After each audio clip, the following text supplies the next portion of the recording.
This video is brought to you by Restaurantware. In it, we're talking about mortar and pestle sets. Specifically, this stainless steel mortar and pestle with a plastic lid.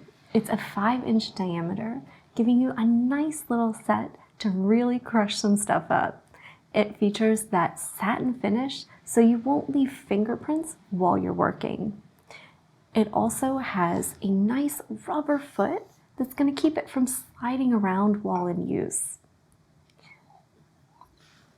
There is an optional rubber lid that you can use with a hole in there, so you can use it while you're crushing things up if you'd like, to help keep those ingredients contained, especially if you're doing some vigorous work. Or you can just use this while the unit isn't in use to help keep it clean and free of dust in between uses. It features a lovely stainless steel pestle that's got some nice weight to it, making it easier to use. So when you're crushing or pulverizing things, it's going to be a fantastic hand feel.